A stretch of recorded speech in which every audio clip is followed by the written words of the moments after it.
Hello and welcome everyone to the Tech Sharmit podcast. Today I am excited to introduce our special guest, Kimberly Peelman.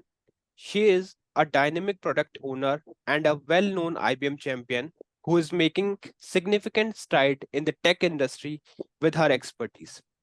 Kimberly's journey from an executive MBA graduate to a leader in agile methodology is truly inspiring. In this episode, we will explore her unique perspective on various aspects of her career and life. But before we start the discussion, I'd like to thank Kimberly for joining us today. And now I request you to please initiate the discussion by telling us something about yourself.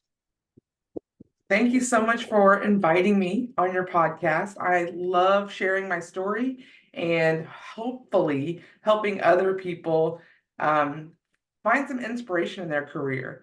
My journey as a product owner, I think, is a little unique. And I think that my background, my family, they're all very special to me and they all added to my life experiences. My brother owns his own electrical company. My sister has a new startup for marketing.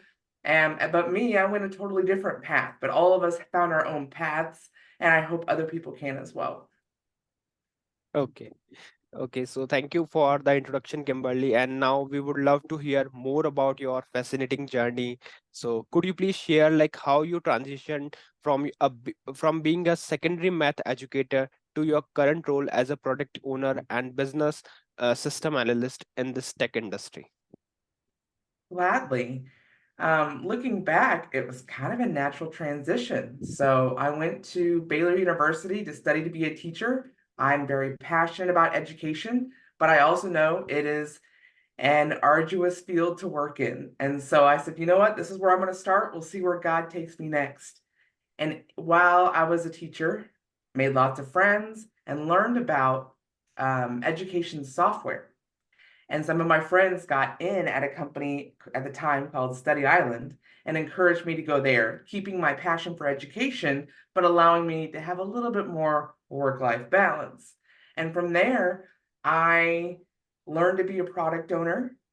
And then I went off into other companies. I worked at GameStop. I worked at Transamerica. Now I'm at Broadcom. And every time I've been able to take skills I've learned at each level and expand upon it. But the foundation of being a teacher, funny enough, translates to a lot of different fields. So it was a nice start. Okay. And how was your experience when like you started your MBA and what all special moments you have captured like at those time when you were doing your MBA? So I actually have two education degrees, a bachelor's in secondary education and then a master's in teacher leadership. But when I realized I wasn't going to be going back into education and maybe not even the education software, I realized I should get something with some business education. Now, I mentioned that my brother and my sister have their own companies and they learn differently than I do. They're very self-taught, but I needed a more structured environment. And I'm so glad it changed the way I see the world. And I'm invigorated and I enjoy having those conversations about, how can businesses, reach their customers better? Or what's the industry doing? Or what's the economy and how's that going to affect us? And oh my word, living through a pandemic where so many things change so rapidly, I was like, whoa, these things I learned in my MBA that theoretically happened, I was seeing in real time. It was fascinating to apply what I learned in the classroom so quickly to what I could see in the global business. Okay. Yeah, and like that transition when like from your MBA graduate to a tech leader in this industry, it's quite inspiring. So, how did your background in education shape your approach to business analysis and the product ownership related part? I used to tell people, look, if you want somebody who can manage a wide variety of personality types and keep track of a lot of different needs and measure and continuously improve, that's all teacher skills right there. Managing 130 students with all their parents and all their different needs and all the different curriculum changes and keeping track of assessments and homework. And figuring out how to make things more engaging and changing the way I document things and the way that I explain things. All of that's product owner skills. So it was like a one-to-one. Now I've definitely expanded since then. And like I mentioned, my MBA was a big help for that. Now I better understand um, how to then take all that foundation stuff to work with my team and make it more productive, but also further that into giving my input on our product strategy for the long term. So I went from very tactical to adding on that strategic level that I get to use all the time at Broadcom. So I'm super glad to be there. Okay, great. Okay, and I noticed a quote on your profile that resonates deeply.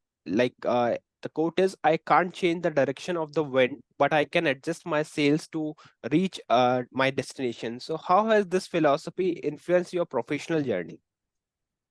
I love that quote, and it still gives me chills to hear. And I've just kept it on my profile, my business cards, and even in my desk to remind me we're all given different circumstances in our lives, and you might not be able to change those. Right. Maybe you have to find a different way to get to your goal.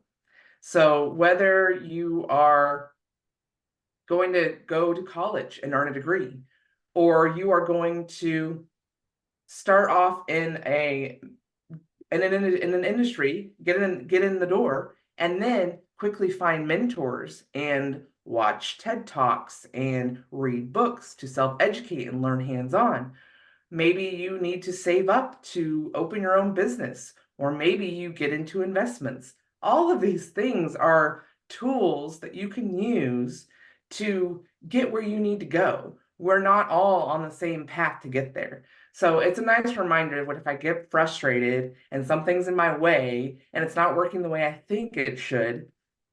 Okay, I can't change that, but what can I change? And it actually makes life a lot easier when you're not fighting against what's reality.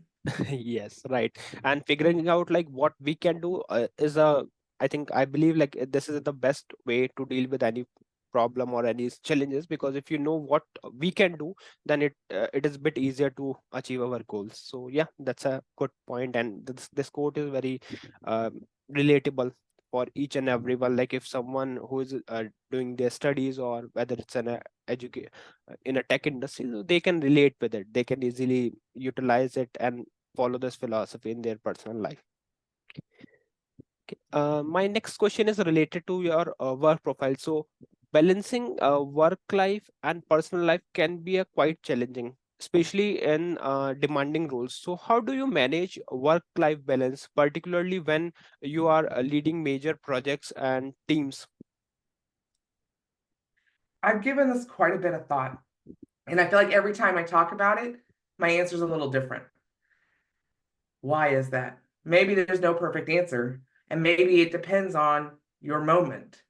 For example, I talk to a lot of students about what it's like to work in mainframe, and they want that silver bullet for how do I advance my career? What should I do with my life? That question. And in the conversation, my coworker had this very great insight, which was his advice is to start your career somewhere that is going to be really hard, like no work-life balance. It's all work. And I get that. My career actually kind of did a lot of that. And I gained so much hands-on learning that now I have a much better work-life balance because I'm just fast. If you tell me to go do something, boom, boom, boom, I get it done like that.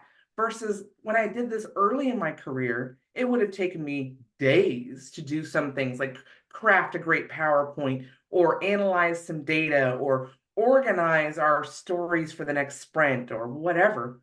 Now it's just much faster. So maybe your work-life balance is do it maybe it's a lot of work now so you can have more life balance later. A different coworker said, what is this work-life balance? Work is my life and my life happens during work. I'm not trying to draw strict lines. If I need to go to the doctor's appointment or drop by the bank or pick my kids up at school, and then that means maybe I'm having to get on my computer and check my emails late at night, or maybe I'm getting on a call with a customer who's in a different time zone, or why are you complaining about doing work outside of 9 to 5. Nobody was complaining when you needed to do life during 9 to 5. And that's one thing I really appreciate about working at Broadcom is we are understanding of the fact that life just keeps happening and we're all so much more productive because we're not nitpicky about getting those little life things in the middle because we know we're going to get the job done one way or another. Right. My third point, and I'll try and cut it off there because like I said, I think about this a lot, is oh man, I just forgot what my third point was. Well, maybe it wasn't that important anyway. Oh, no. The people I work with. Honestly, I am very fortunate that the people I work with can do my job. If I need to say, I need to go do this, my car repair, I got a flat tire, I can call on my coworkers to say, will you cover this meeting for me? Now, I prep for that stuff. I'm always prepared for winning the lottery. I want to make sure somebody can always do my job. I prepare notes in advance. I talk to people in advance so we're all on the same page. I help people learn how to use the tools I'm learning. I save data in a place where everybody can find it. I set up my meeting tools so I always have a co-host. That sort of preparation to ensure that somebody else can always fill in for you if you need them to means I can very easily have work-life balance. We all pitch in together. And that's why I love working in agile environments because that mentality is foundational to it. And everybody should be able to pitch in. You might have an expertise, but everybody can cover you if you need you to. It's wonderful. Okay, all right.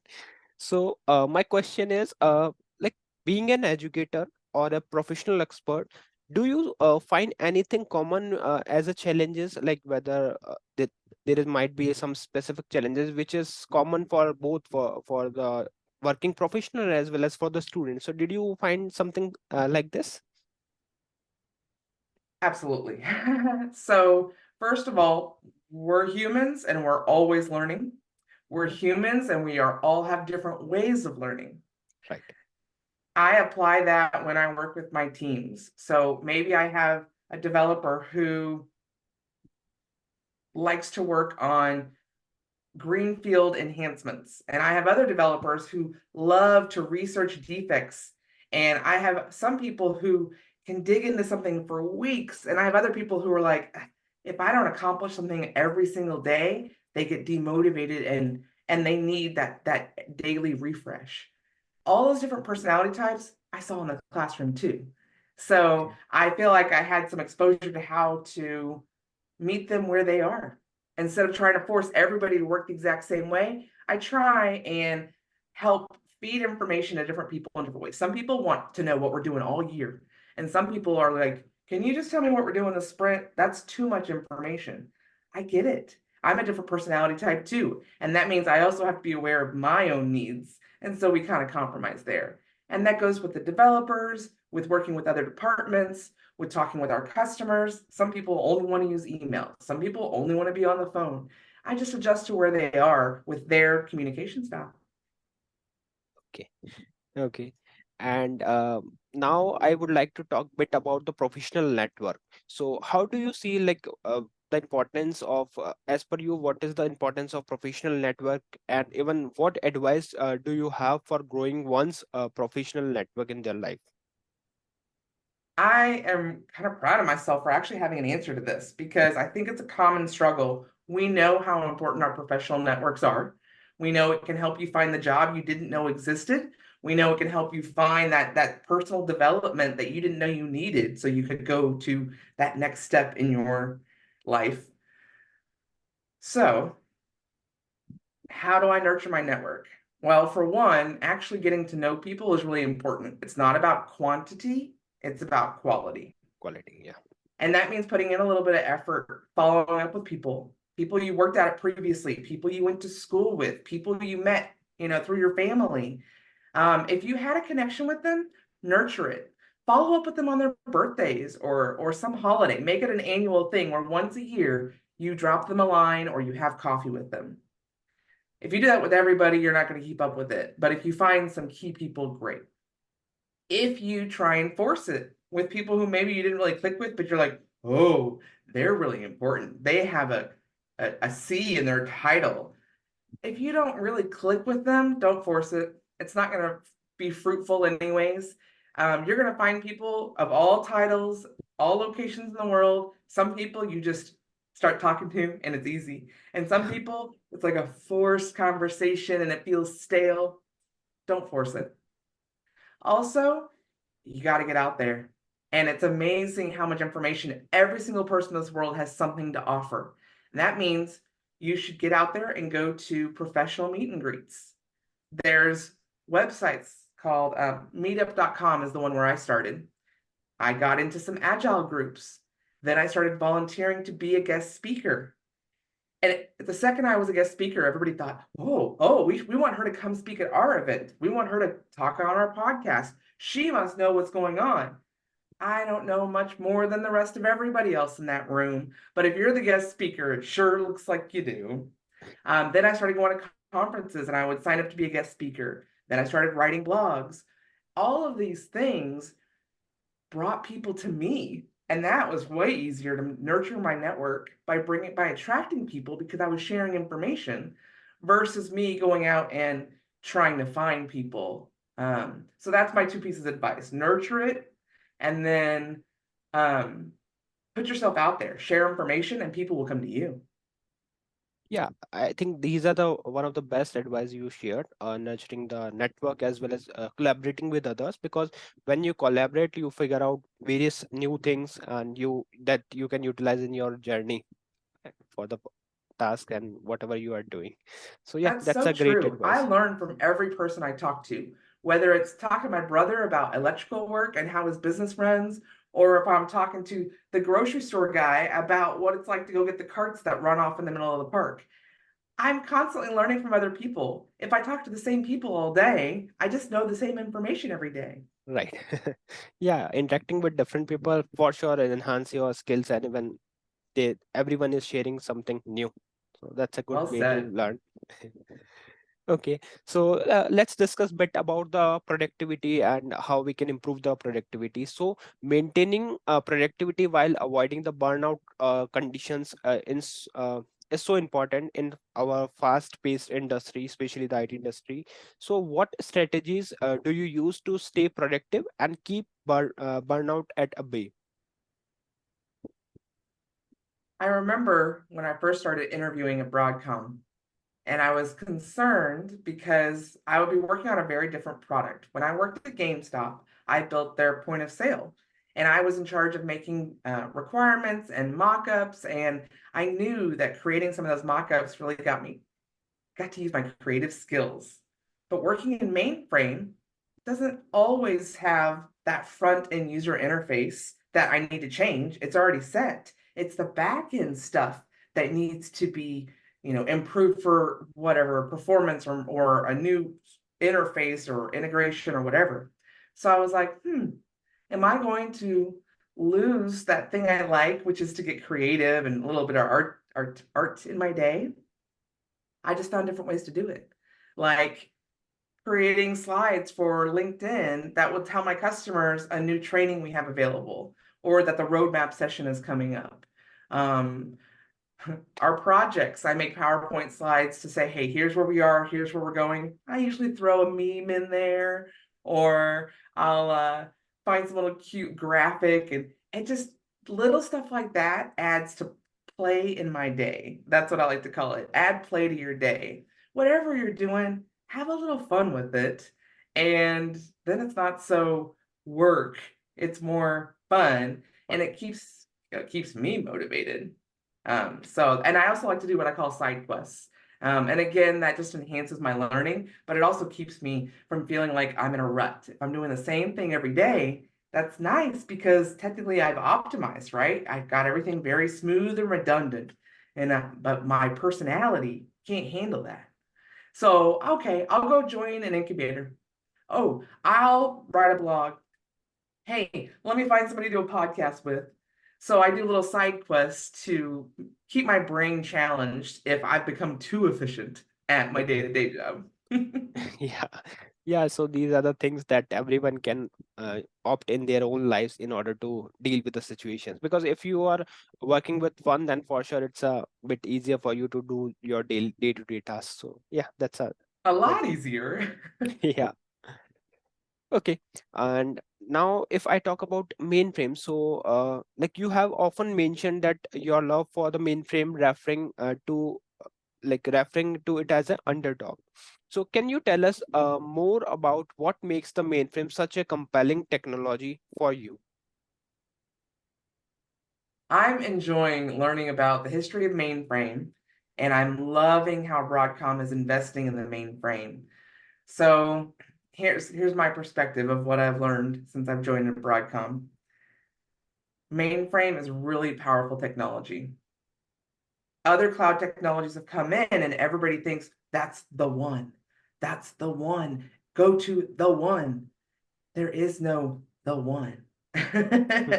You have to figure out which technology is right for what you're doing at the time. Look at all the different um, tools we use for having virtual calls like this. There's Zoom, there's GoToWebinar, there's Skype. Well, back in the day, Skype was the thing. Skype was the one. And then somebody else kind of came in, and I don't know what happened. I'm not knowledgeable in that field, but oh, guess what? It changed.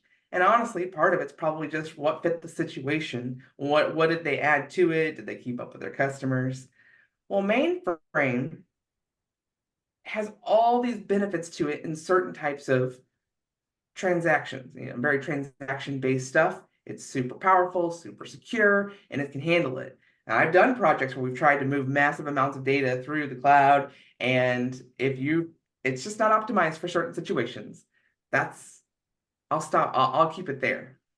But then Broadcom comes in and says, okay, not only is there no the one, we need to have a hybrid mindset where we understand the integrations between different technologies and how to amplify your business and reduce your costs.